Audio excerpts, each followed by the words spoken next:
Bihar police ने अपने सबसे दमदार एनकाउंटर स्पेशलिस्ट विनय तिवारी, जो कि 2015 बैच के आईपीएस हैं, उनको मुंबई बुला लिया है और वो मुंबई पहुंच चुके हैं। विनय यहां पर मीडिया से बात करने का भी काम करेंगे। जो रोजाना की कार्रवाई होगी उसके बारे में मीडिया को ब्रीफ करेंगे। और इसके अलावा विनय तिवारी को, जो इस समय बिहार के डीजीपी हैं गुप्तेश्वर जी, उनका राइट हैंड माना जाता है और ऐसा माना जाता है कि खतरनाक से खतरनाक मामलों में वो तुरंत जीत हासिल करते हैं। एनकाउंटर स्पेशलिस्ट माने जाते हैं। मुंबई भेजने का मकसद इस पूरे मामले को, जिसमें सुशांत सिंह राजपूत की रहस्यमय मौत का मामला है, इससे जुड़े सारे मसलों को निपटाना है। और बिहार पुलिस के बीच भी जो टीम यहाँ आई हुई है, एक नई उमंग है कि विनय तिवारी जैसा दमदार अफसर उनको सपोर्ट करने यहाँ आया है। और उम्मीद है कि विनय तिवारी के यहाँ आने के बाद कुछ और बड़े सुराग हाथ लगेंगे और कुछ काम आगे बढ़ता नजर आएगा। आईपीएस स्तर के अधिकारी हैं तो उनको कई स्पेशल पावर्स भी हैं। अब मैं आपको बताता हूं कि बिहार पुलिस ने शनिवार रात यानी कल रात सुशांत सिंह राजपूत के बांद्रा वाले घर में जाकर क्या किया। मैंने आपको पहले भी बताया था कि सुशांत सिंह राजपूत का जो घर है बांद्रा में, उसे पहले तो मुंबई पुलिस ने सील नहीं किया था। उसके बाद उसे करीब 10-12 दिन पहले खाली भी करवा दिया गया। यानी जितना सामान था वहाँ से सब शिफ्ट हो चुका है। आपने बहुत सारे वीडियोस देखे होंगे, कई सारे रिपोर्टर्स वहाँ जाकर आपको रूम्स दिखा रहे हैं कि यही वो कमरा है, यही वो पंखा है, यही वो लिविंग रूम है। तो वहाँ उसको पिकनिक स्पॉट जैसा बना दिया गया है। लोग आ रहे हैं, जा रहे हैं, कहानियाँ कर रहे हैं। किसी पे कोई रोक टोक नहीं है। ना ही लैंडलॉर्ड से कहा गया है कि आप किसी को अंदर आने ना दें, जाने ना दें। उसको एकदम खुला रखा गया था कि कोई भी आ जा सके और देख सके। सील तो पहले भी नहीं किया गया था।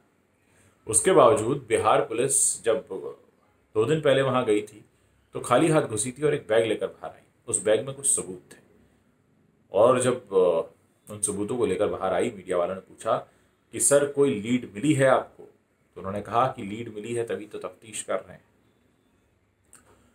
अब सैटरडे रात को फिर पहुंची बिहार पुलिस वहां पे और पूरा सीन जो था वो रिक्रिएट किया गया।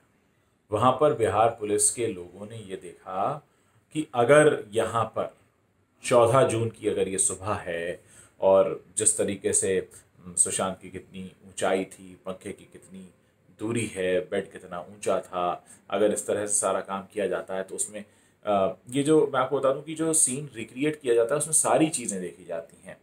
अ, जो घटनाक्रम था वो किसके साथ हुआ, उनका वजन कितना था, उनकी लंबाई कितनी थी, पंखे से दूरी कितनी थी, कपड़ा कितना बड़ा था, किस तरीके से ये हुआ होगा, किस तरह से किया गया होगा, कितना वक्त लगा होगा। तो ये सारी बातें उन्होंने पूरे सीन को रिक्रिएट किया। असल में ये काम मुंबई पुलिस का भी बनता है, क्योंकि मुंबई जैसे कहा भी जा रहा है और रिया चक्रवर्ती के वकील ने कहा है कि वारदात मुंबई में हुई है तो अदालती कार्रवाई भी मुंबई में होगी। तो ये जो पुलिस है मुंबई की, इसको भी ये करना चाहिए था, क्योंकि वारदात मुंबई में हुई है तो जांच भी मुंबई पुलिस करेगी। लेकिन ऐसा हुआ नहीं, इसीलिए बिहार से पुलिस को आना पड़ा। और अब तो और दमखम के साथ आ रहे हैं और धीरे धीरे परतें भी खोल रहे हैं। यहाँ कुल मिलाकर समझने की बात यह है कि बहुत से काम जो मुंबई पुलिस को करने चाहिए थे वो नहीं किए गए। बिहार पुलिस ने बड़ी मुस्तैदी से काम किया। अब उनके बड़े अफसर भी यहाँ आ रहे हैं, वो और जोश और जुनून से काम करेंगे। पिछले 3-4 दिनों में उन्होंने जो खुलासे किए हैं एक के बाद एक, उनसे बहुत कुछ सामने आया है। मैंने आपको अपने पिछले वीडियो में ये बताया था कि पिछले से पिछले वीडियो में कि केशव और नीरज ने खुलासे किए हैं कि किसने बॉडी को देखा और कैसे दरवाज़ा खुला वगैरह। लेकिन उसमें एक बात ये भी गौर करने लायक है कि केशव और नीरज रिया के रखे गए नौकर हैं। तो हो सकता है कि कुछ बातों में रिया का इंस्ट्रक्शन भी चल रहा हो। और सिद्धार्थ पिठानी ने तो अ, कई बार भरोसा तोड़ दिया है, इसलिए सिद्धार्थ पिठानी पर भी यकीन करना थोड़ा मुश्किल हो रहा है, क्योंकि वो लाइव इंटरव्यू से भी चले गए थे। इसके अलावा मुंबई पुलिस को मेल पहले ही लिख चुके हैं वो। खैर, बिहार पुलिस अब बहुत अच्छे से काम कर ही रही है। और पूरा क्राइम सीन भी उन्होंने रिक्रिएट कर ही लिया, तो उनको अंदाज़ा भी हो चुका होगा अब तक। हाँ, वो बात अलग है कि अब तक वो टेंसाइल रिपोर्ट नहीं आई है उस कपड़े की, और बहुत सी ऐसी रिपोर्ट्स हैं जिनका आना बाकी है। और एक एक एक एक बात जो बहुत ज़्यादा सवाल खड़े कर रही है वो ये है कि जो पुलिस दिशा सालियान की केस फाइल डिलीट कर सकती है, वो और क्या क्या डिलीट कर सकती है? ऐसी कौन कौन सी चीज़ें हो सकती हैं जो पुलिस से डिलीट हो जाएं? क्योंकि अब दिशा सालियान की केस फाइल डिलीट हुई है, ये तो पहली चीज़ डिलीट हुई है। आगे और क्या क्या डिलीट हो सकता है? मुझे लगता है बिहार पुलिस को उसकी लिस्ट बनाकर पहले ही दे देनी चाहिए कि आप और क्या क्या डिलीट कर सकते हैं और क्या क्या डिलीट हो सकता है। और उनको मुझे लगता है कि साइबर एक्सपर्ट भी बिहार से बुलाना चाहिए, क्योंकि मुंबई का अगर साइबर एक्सपर्ट होगा तो वो रिट्रीव भी नहीं कर पाएगा। तो मामला ऐसा कुछ हो चुका है कि मुंबई के किसी आदमी पर भरोसा करना थोड़ा मुश्किल लगता जा रहा है इस केस में। आखिर क्या वजह है, क्या डर है, किसने क्या कह दिया है, किसने क्या कर दिया है? और हैरानी इससे भी ज़्यादा इसलिए है कि दुनिया भर में लोग थू थू कर रहे हैं। दुनिया भर में हर जगह से फोन आ रहे हैं कि ये क्या हो रहा है मुंबई में, ये ऐसा तो नहीं होता था, ऐसा तो नहीं होता था। अच्छा, ये भी नहीं कह सकते कि आप कई बार किसी की काबिलियत पर सवाल उठा देते हो, अरे ये तो ऐसे ही, ऐसा नहीं है, काबिल है, बहुत काबिल है, यकीन मानिए मुंबई पुलिस बहुत काबिल है। मुंबई पुलिस की काबिलियत की मिसाल दी जाती है स्कॉटलैंड यार्ड के बाद यहाँ मुंबई पुलिस की।